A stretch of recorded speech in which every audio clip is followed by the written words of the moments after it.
welcome to the Gun Talk After Show. If you're on hold, stay there. We'll try to get to everybody. Every call from every listener, no matter what the issue or problem, is important to us. So stick around for a little while as we call Tom Gresham back to the microphone and let our hair down a little bit, along with a little help from our show producer, Jim Kinsey, who will offer some words of wisdom, and Gun Talk Tech extraordinaire Michael will be checking in. And now, once again, here's Tom. All right, we are now in the after show, or we've had several people suggest names. I like a lot of these. The Gun Talk Plus P, maybe extra magazines, extra rounds, a lot of great ideas. Still working on it. We're going to get there. I'm glad that you were able to download this. By the way, I do want to reemphasize a caller we had a little bit earlier, and she was saying, call your local radio station and tell them, hey, I appreciate you guys running Gun Talk. Because, frankly, if they don't hear from us, they're not going to know that you're listening. And they may think, well, heck, we'll just run sports. I don't know. So it's always good to say thank you, just as your mama taught you. And I appreciate it if you would let them know that you're listening. Well, you've got Jim and Michael with us, and Michelle might join us. I don't know. I think she's taking some calls right now. We'll see what we're going to get out there. I'll tell you what, let's do this. Guys, let's start off by picking up Dennis on line 4 from Indiana. Hello, Dennis. Great talking to you. This is pretty amazing, but I've listened to you for years. But it's magic. Yeah. Actually, I missed a long time because the local station back in the 90s had you on, but until I got high-speed internet, I haven't been able to listen to you. Oh, okay. So, what's on your mind? But, my question is, with when you talk about never consenting to a search, how does that pertain to conservation officers? I've always heard that they do not need a warrant to search your vehicle. That is generally true. A conservation officer does not need a warrant.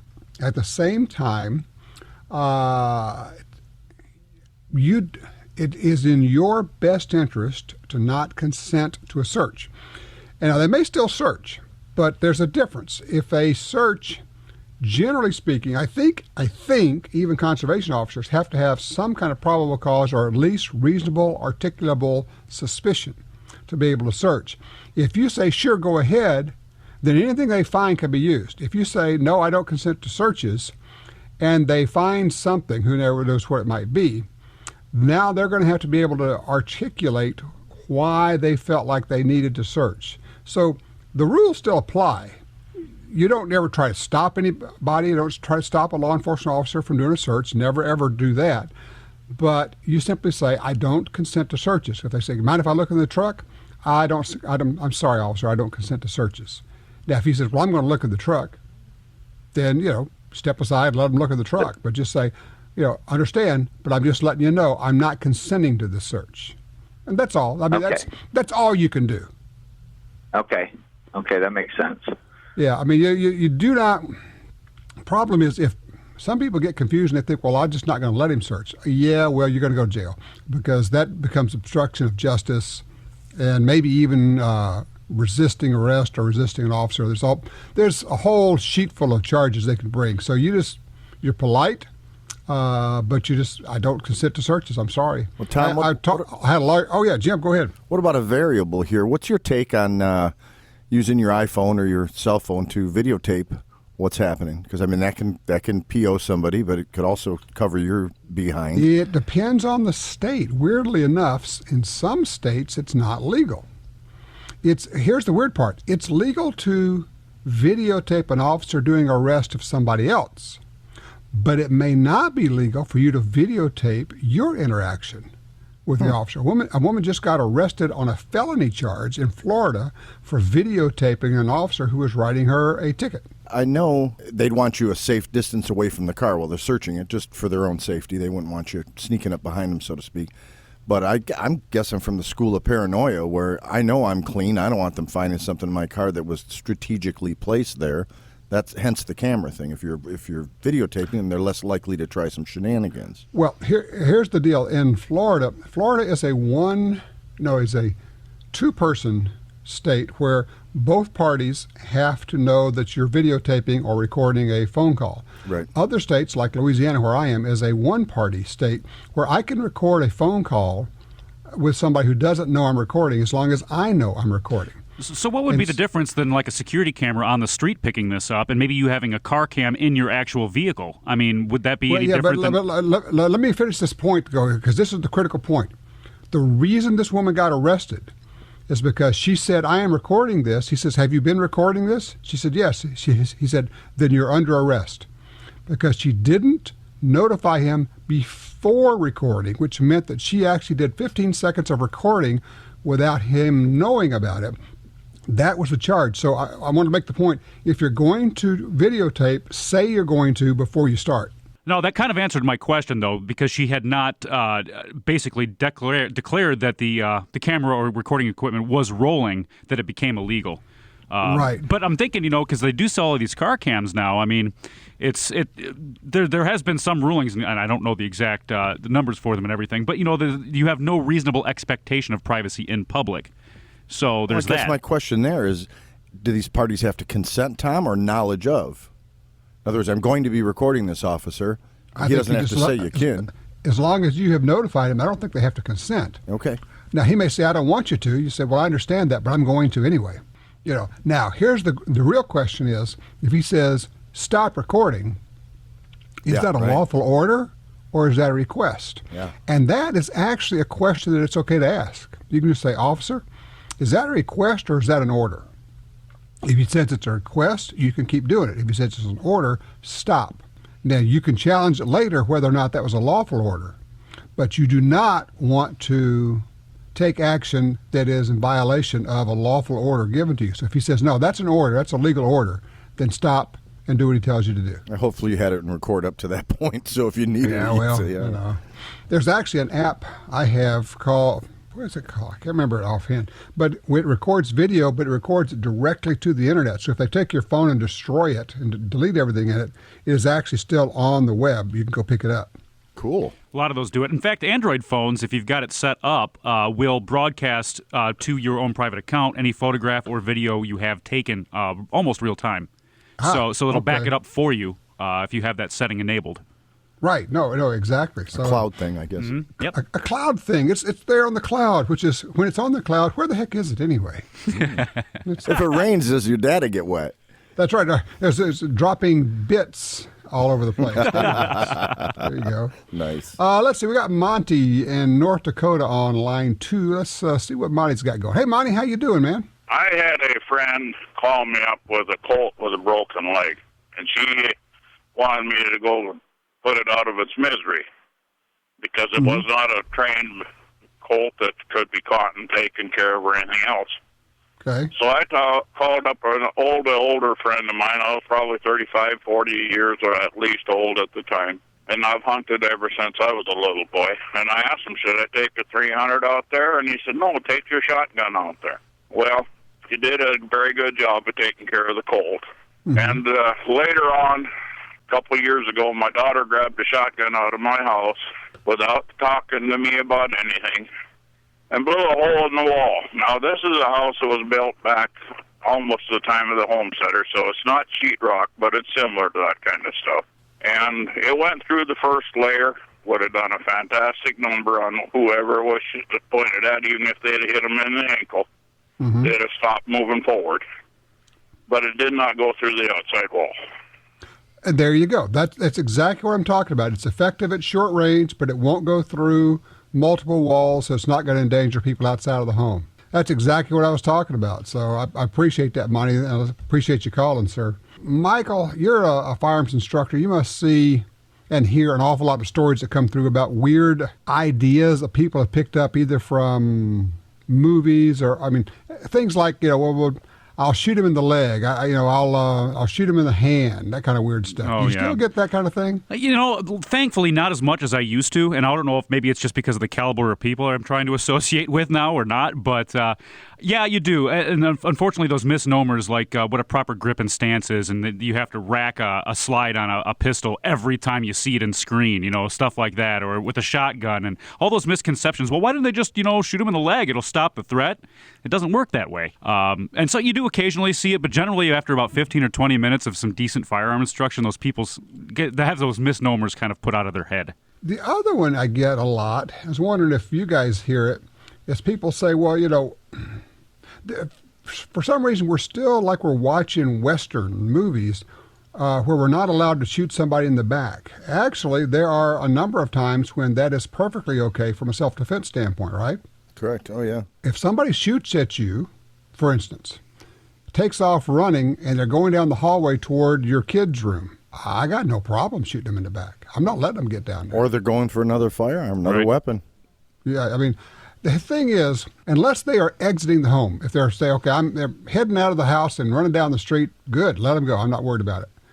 But there are an awful lot of weird ideas that we have that, frankly, I think a lot of it comes from movies and from TV, of watching what cops do wrong, because they're not really cops, they're actors who've been told what to do. I mean, even to, you guys remember the movie The Fugitive with Tommy Lee Jones? And every time he pulled his Glock out, he racked the slide. Right. Which meant he was either carrying a gun that was unloaded, or wasting because there was ammo. nothing in the chamber, throwing ammo or away. he's throwing around on the ground. Right. So either way, it's a bad idea. That I see that a lot with people that first shotgun buyers, for instance. They think that just because our vice president says, "Oh, just shoot a shot in the air," or just rack that shotgun, that somebody's just going to leave. And I'm telling you, you cannot apply a criminal's behavior to rational thought. They are criminals because they do not follow rational societal behavior. So to think, "Oh, that would scare me, so that must scare you," is just a silly argument. I think you just hit on something that's really important, Michael. Psychologists call it projection. What we feel and what we think, we project into other people. And we think that other people are like us.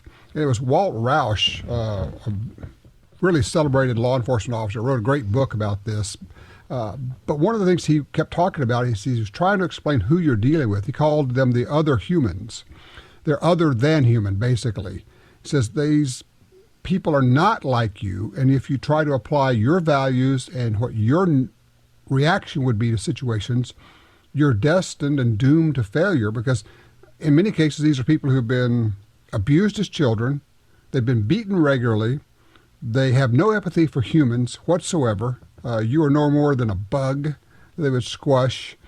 And the idea that you're going to scare them, and a lot of them have already been shot multiple times, you cannot apply what we feel and what we think to them. We had the conversation, actually a similar conversation earlier in the day, Michael and I did, regarding breaking and entering.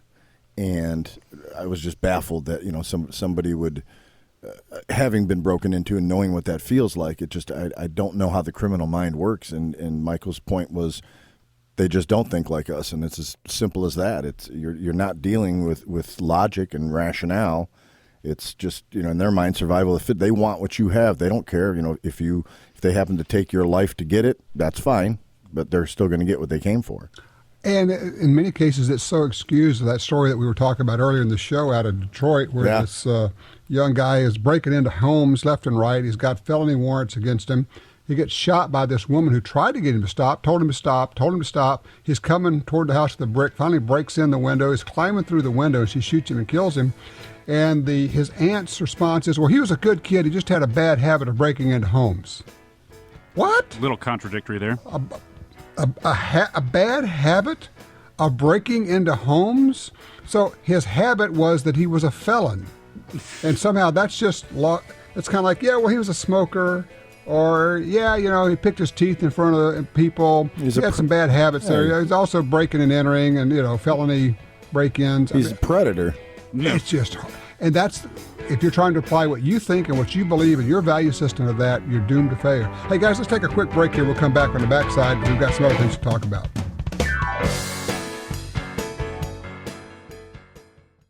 You already know Liberty safes are great values. Now they're offering an even sweeter deal for Gun Talk listeners. At LibertySafe.com, click on the Fat Boy safe and type in Tom. Liberty will give you up to $250 off your purchase. Protect the things you value most. LibertySafe.com, click the Fat Boy safe, promo code Tom, save up to $250. That's LibertySafe.com. LibertySafe.com. TopGunSupply.com carries a large selection of fine firearms and accessories. Get all the parts you need for your Sig Sauer, HK, and Glock pistols. grips, screws, recoil springs, sights, barrels, magazines, holsters. The list goes on. Our knowledgeable sales staff, professional service, great prices, and super fast shipping are here to help you. Check us out today. TopGunSupply.com. TopGunSupply.com. At Double Tap Ammunition, we hand inspect every round that we make, and we use only the best components to give you the best ammunition on the market. Try us out at www.doubletapammo.com and use the promo code GUNTALK for 10% off your order.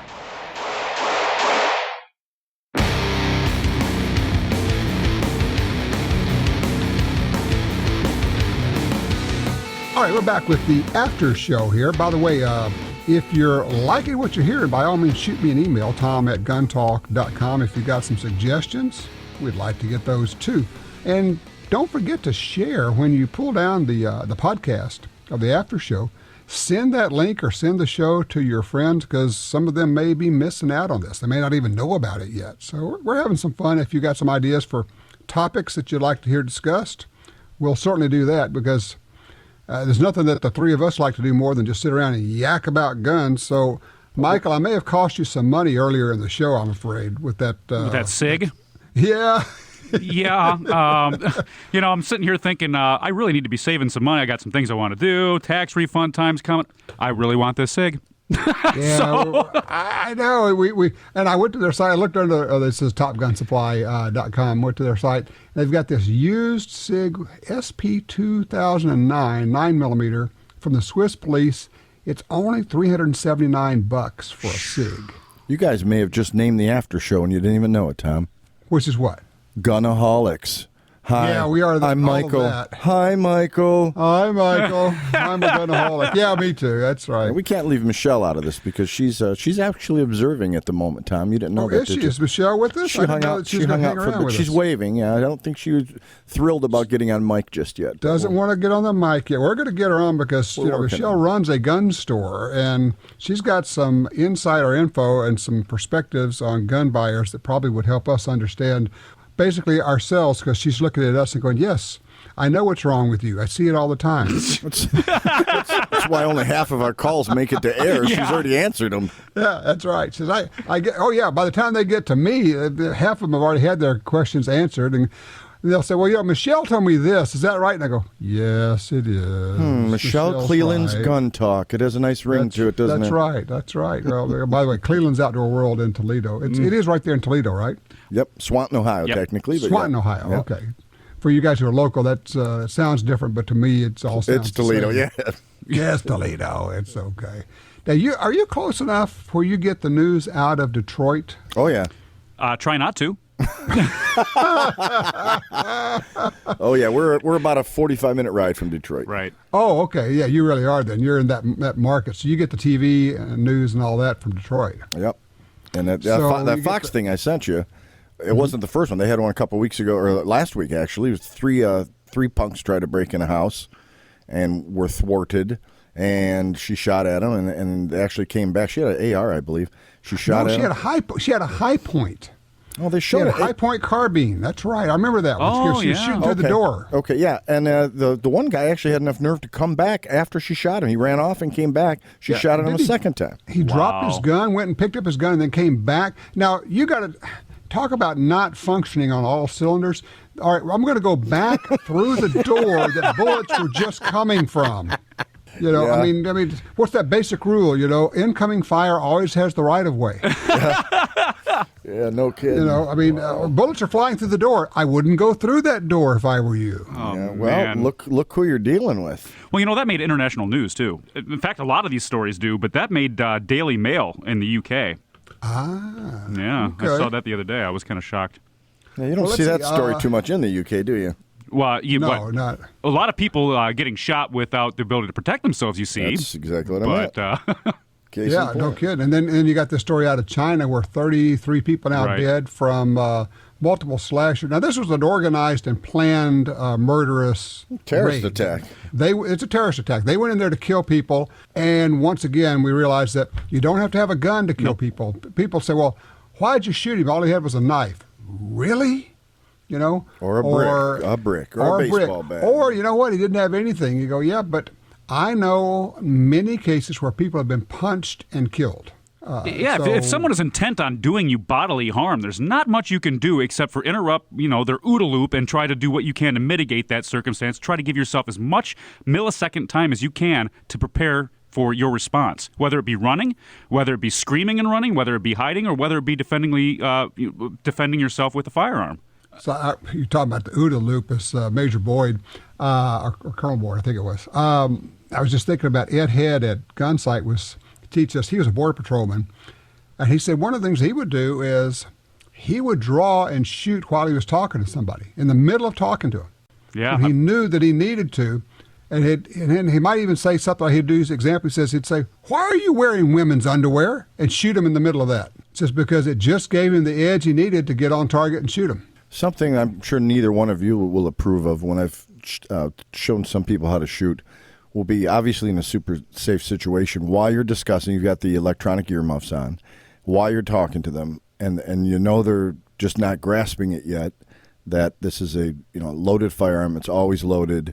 Treat it as it's loaded, and while you're speaking to them, discharge a round down range, as opposed to taking your stance and everything else. You've got your eyes on, you've got your ears on. They're listening to you speak, and it goes off, and it sinks home to them. Wow, this isn't a toy. This is something you've got to be alert on all the time. And it appears to be an accidental discharge when it's totally orchestrated for the sake of impact. So now you can yell at me for that. I can hear why I'm so wrong in doing that.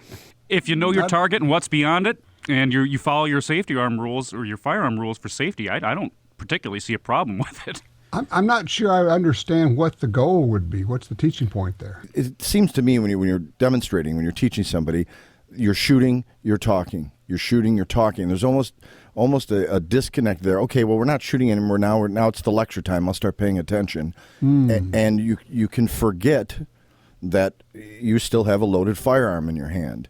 Sometimes you stop a student in the middle of shooting, and muzzle down, safety on, whatever the firearm is applicable.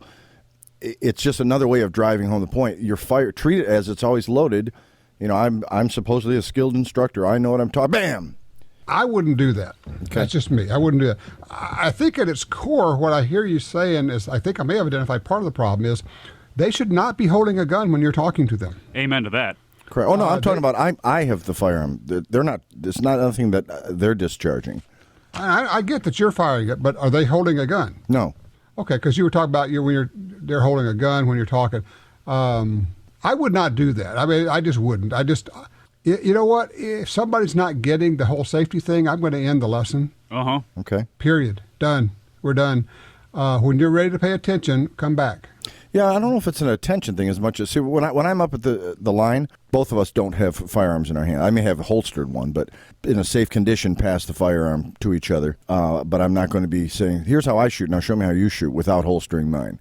It's not going to happen. Right. If I'm instructing, especially on a newbie, I don't want them to have a gun in their hand. The point, I guess, was it's not that somebody's not grabbing the safety thing, or they're being, flippant about it, or they're too cool to catch on, or whatever it is. It's just that there's occasionally a student that I come across that is less than interested in paying complete attention. Yeah, I don't know if it's that, or as much as there's so much information, you don't know how much they're grasping. And, so I asked him, is this firearm loaded? Well, no, I just saw you unload it. Well, that's not the right answer. Yes, it's loaded. It's always loaded. And it has driven the point home. And I knew it wouldn't sit real pretty with you, is why I brought it up. Well, it may be, you may be trying to give them too much in a small amount of time. Okay. If they're getting overloaded, it's time to back off on the fire hose.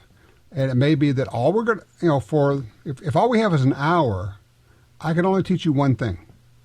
Mm-hmm. I mean, that's all I can teach you. I can teach you one thing. We're not going to do any kind of self-defense or anything. We're going to just shoot targets and work on side alignment, trigger press. That's all that's going to happen here.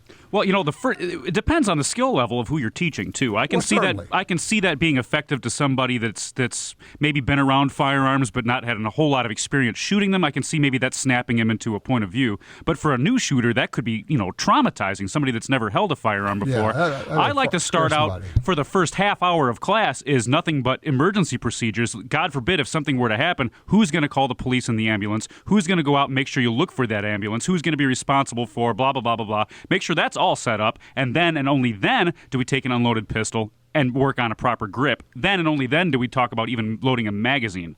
So, that's a totally different way of looking at it, but when you're looking at a newbie, you probably don't want to scare them. They're probably already scared. Right, well, I guess I'm comparing it to have you ever taken a shotgun and shot a pumpkin and how dramatic that is. And I think I'm going more for the drama than the trauma. Right. And if you see somebody doesn't understand what a firearm can do, and you're saying, well, here, look at this pumpkin, and you hit it with especially a shotgun, it's very impressive, and that's what I was going for.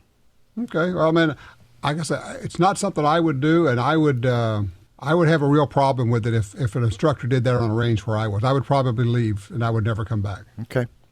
That's just the way I would react to that. Have you seen the video on the internet of that police instructor that shoots himself in the foot after proclaiming he was the only one in the room that was qualified to teach them, and then tries to continue teaching, and then picks up, I think it was an AR or an M16 or something, and everybody in the room was like, oh, Yeah, that's the DEA agent. I would be leaving as well.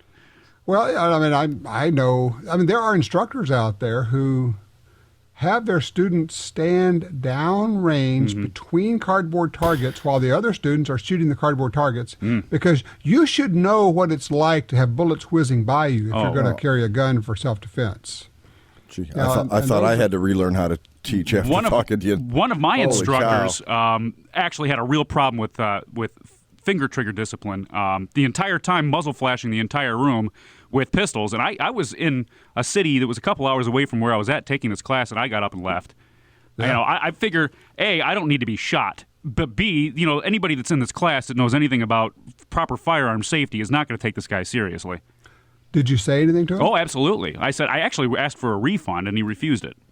Did you say anything during the class? I pulled him aside before I left. Yeah. I didn't feel it was appropriate to do it in front of the class, although it might have been.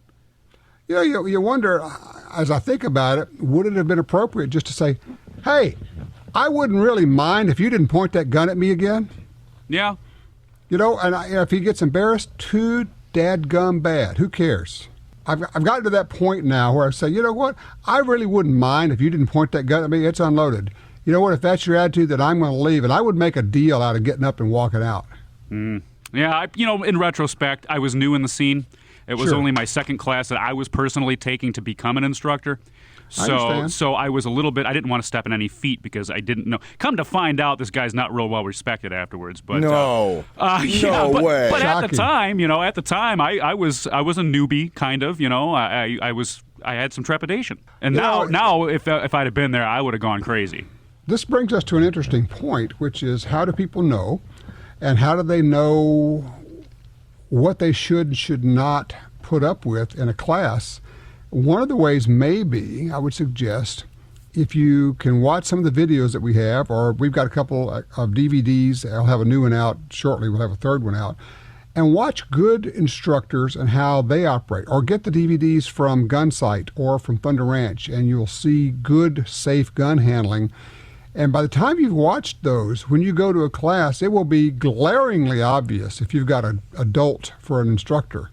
And same as you, Michael, I know a guy who went to a 3-day class, shotgun class. He left at noon the first day. He said, after about 6 to 10 times of having somebody point a shotgun at your belly, a loaded shotgun, he said, I decided maybe I should be somewhere else.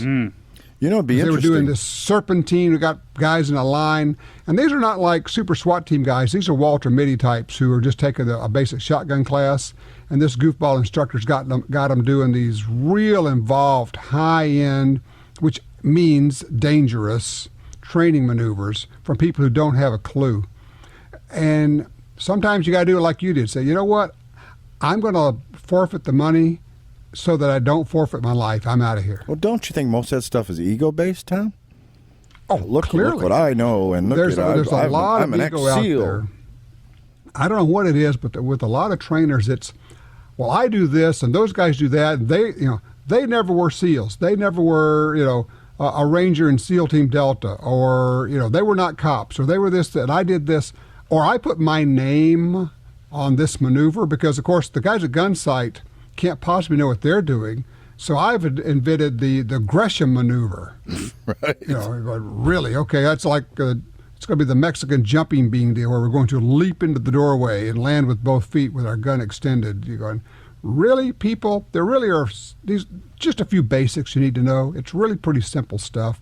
Get a good gun, a good belt, a good holster. On the strong side, you draw it. You manipulate it the same way.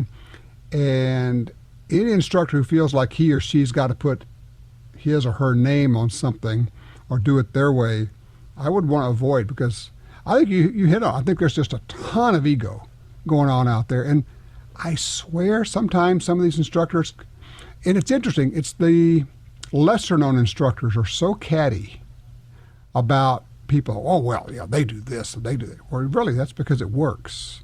And let's see, how long have you been on Border Patrol? Yeah, I don't think so. Have you ever added up how many people claim they are SEALs? I don't think we had any just regular military. Everybody in the bar, I'm an ex-SEAL, I'm former SEAL. That's our standing, our running joke of, I was a Ranger in SEAL Team Delta. Nice.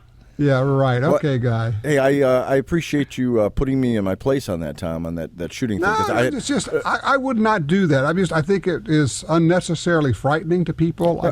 I get it. So what you've brought is a different perspective. I saw it as driving a point home. I didn't see it as scaring them, but I see your point now, and I will correct that in my delivery, because I want to get the point across. I don't want to scare anybody. Right, yeah, you don't want to start out a gun teaching thing with a Stephen King's It mask on, Right. No, I consider myself a shooting ambassador. I've got a lot of people into shooting, and I've done that probably 6 times out of 300 and some people I've taught to shoot. But there's not a need for that. There's got to be another way to get the point across. I would suggest maybe as an option, if you got somebody who's just not plugged in and not paying a lot of attention, just end the lesson and just say, look, clearly you're not hearing me and you're not paying attention to me on the safety, and I don't know if you're having a bad day and maybe we should pick this up another time, but we're going to stop now because you're not paying attention, and just end it.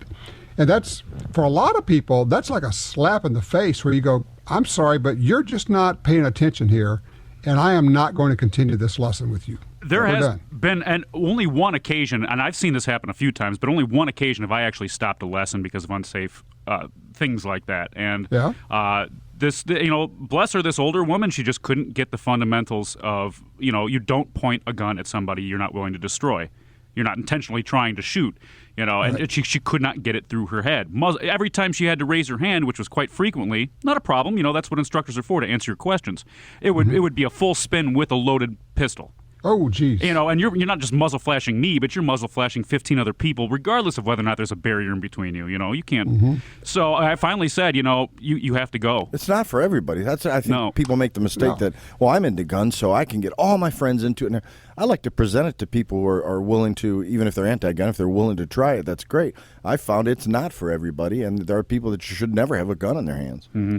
It's okay to fire a client, and sometimes that's a really good idea. And you say, you know what, I'm going to give you your money back, and you're going to need to find another instructor because I'm not going to be able to teach you because you're simply being unsafe today. Yeah, my saying is I can teach it to you, but I can't learn it for you. Right. Well, the other thing you might be able to do, Michael, is if you had a student like that, you might say, you know what, you can't take this class until you've had some one-on-one time.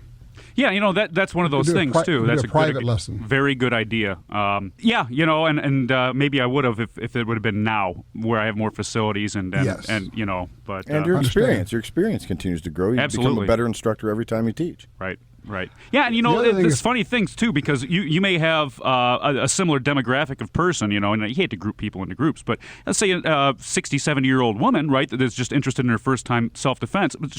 One of them might pick it up having never shot before in 8 minutes, and then the other one may not, may muzzle sweep the entire room the entire time. So you really got to learn as an instructor, not so much the fundamentals. I mean, that's extremely important, but you got to learn the fundamentals of how to teach too, how to teach individuals, and that's tough for me. Let me ask you, Michael, how many students do you have in a class? Well, when I'm working with the group I work with, anywhere from 12 to maybe 20, depending. No more than that. How many instructors 5 are to there 7. with you? 5 to 7 instructors? About a 4-to-1 ratio. Right. And, Yeah, okay. and it's pretty easy to keep an eye because they're so close together on Right. 4 people without sacrificing, in my opinion, safety. But when I do one-on-one, I don't do any more than one. Yeah, because I was going to say, for anybody who's thinking about, if anybody who's thinking about teaching this, the point I wanted to make was one person cannot watch 10 or 15 students. No. Right. You have to have like roughly that 1-to-4 ratio because stuff happens. It's happened on the other end of the line, and you know it only takes a fraction of a second for somebody to swing around and muzzle sweep, and all of a sudden you could have a real catastrophe. So you've got to have good instructors, and you've got to have enough of them. Right. It can get overwhelming when you're a new shooter. You know, you start out with your fundamentals, then you're going to add something into the mix. Well, it's kind of easy to forget about the first rule you learned, which was, you know, hey, this gun is loaded. Or, hey, keep your finger off the trigger. So for somebody new, I can see why that might be a little overwhelming. There's a reason that at Gunsight, your introductory handgun class is 5 days long. Mm-hmm. Because in 5 days, you spend the first half day in a classroom not touching a gun. Sure. And the second half of that day, you spend it on the range, the first hour of which they got the gun in your hand but no ammunition. Mm-hmm. And we're doing everything with an unloaded gun, and we're working it very, very slowly. With a concealed carry class, you don't have that option. You don't have that luxury of time. Mm-hmm. But it does point out that if you had the amount of time, that's how you would set it up, because that's going to be the safest way, and it gives it to them in such a way with building blocks that they can process the information. Mm-hmm. And it creates muscle memory, too. If you, as an instructor, when you're demonstrating to your class, say, proper breathing techniques or breaking tunnel vision or holstering, reholstering, you know, one of the things we like to do is when you draw, you get that big cleansing breath, because breath is life. And if you practice at 300, 400%, kind of almost to the point of ridiculousness, when you downgrade in a panic situation, the chances of you being closer to 100% proficient is better. You know what I'm saying? So if you, when you draw from your draw stroke, when you're practicing your dry firing, you know, with ammo outside of your room at home safely, get that breathing in, get that breaking of tunnel vision, get that moving off the X, all of your training regiment, whatever that may be, get it in there so that it creates sort of a muscle memory. And if you do that in front of your students too, reiterating all of those things over and over and over again, by the time they do get to the range, I think that some of it's set in. It's a good start. Also, anybody that wants to be an instructor or trainer or wants to even just teach friends, I would highly recommend that they get some of the Gunsight or Thunder Ranch videotapes to learn how to teach. Because when you see really good instructors do it, you go, oh, I get it. Okay, that's how we're going to do this. And it really comes together. Hey, guys, I appreciate it. I think we'll put a wrap on this week's after show. It's... I should say, always fun to sit around and shoot the breeze about guns, isn't it? Doesn't get old, does it? Not yet, anyway. All right, everybody, let's appreciate you joining us, and be sure to make a note. Let everybody know about the after show.